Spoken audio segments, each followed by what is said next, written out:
भैया आज मुझे कोई अच्छी सी कहानी सुनाओ ना, जिसे सुनकर मेरा दिल खुश हो जाए। एक समय की बात है। एक छोटे से गांव में एक गरीब किसान रहता था। उसका नाम रामू था। रामू का परिवार बहुत गरीबी से जूझ रहा था और खेती करके ही वे अपने परिवार को पाल रहे थे। लेकिन वर्षों से खेती काफी मुसीबतों से गुजर रही थी।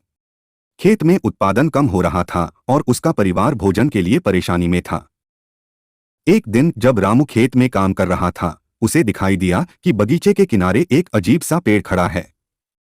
वह पेड़ वास्तव में काफी बड़ा और सुंदर था। उसके पत्ते चमकीले हरे थे और उसके फल स्वर्णिम जैसे चमक रहे थे। रामू को इस पेड़ की खूबसूरती पर ध्यान जमा हुआ और वह इसे नजदीक से देखने के लिए चला गया। पेड़ के पास पहुंचते ही रामू को हैरानी हुई, क्योंकि उसके आसपास का वातावरण अचानक बदल गया।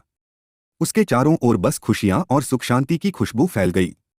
वह इस अद्भुत वातावरण के बीच में खड़ा हो गया और अपनी आंखों को रगड़ते हुए अपने आप को सुनिश्चित करने के लिए पिंचे। फिर एक सुरंग उसके आगे उभरी और उसे एक अलग दुनिया में ले गई। रामू को अचानक एक जादुई खेत में पहुंच गया, जहां पर्यावरण और सभी चीजें अद्वितीय थीं। वहां के पेड़ पौधे चमकदार और विविध रंगों में ढके हुए थे। सूरज की किरणें उनमें प्रकाशित हो रही थीं और वातावरण में सुगंध फैल रही थी। रामू अचंभित हो गया और उसने खुशी से हंसते हुए अपने चेहरे पर आंसू पाया। वह जादुई खेत में घूमता रहा और आनंद से उछल-कूद मनाने लगा। वह खेत के मध्य तक पहुंचा, जहां उसे एक बड़ा सा जादुई पेड़ नजर आया। वहां पर उबलते हुए जलते हुए फल थे, जो स्वर्णिम रंग में दमक रहे थे। रामू ने खुशी के साथ उन फलों को उठाया और बास्केट में रख लिया। वापस अपने गांव की ओर लौटते समय रामू के दिल में उम्मीद जगी कि इन जादुई फलों से उसकी भाग्यशाली खेती का समाधान मिल सकता है। वह गांव पहुंचते ही खुशी से झूम उठा और अपने पड़ोसी किसानों के पास गया और उन्हें यह जादुई फलें दिखाईं। पड़ोसी किसानों ने रामू की कहानी को सुना और आश्चर्य भरे चेहरे से उन फलों को देखा। वे भी इन फलों का आनंद लेने के लिए खुश थे और उन्होंने भी इन्हें अपने खेतों में लगाने का निर्णय लिया। जैसे ही उन्होंने जादुई फलों को अपने खेतों में लगाया, उनकी खेती जबरदस्त तरीके से बदल गई।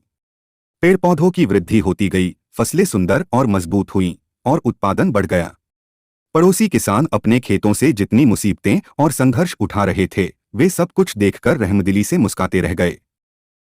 इस जादुई खेत के बारे में खबर सभी गांव वालों तक पहुंच गई और वे सभी उठते बैठकर रामू से बात करने आए। रामू ने खुशी से उन्हें इन जादुई फलों का रहस्य बताया और उन्हें अपने खेत में इन फलों की बुवाई दी। जितनी ही देर में पूरे गांव में एक बदलाव देखा गया। सभी किसान भाइयों ने इन जादुई फलों की मदद से अपनी खेती में सफलता प्राप्त की और गांव में खुशहाली फैली। रामू गर्व से अपने जादुई खेत की ओर देखता और देखकर उसका मन आनंद से भर जाता था। इस कहानी से हमें यह सीख मिलती है कि कभी कभी अचानक संघर्ष और मुसीबतें हमारे जीवन में आती हैं, लेकिन हमें उनका सामना करने और उनसे सीखने की क्षमता रखनी चाहिए। कभी कभी हमारे चारों ओर ही समाधान की जड़ होती है, बस हमें उसे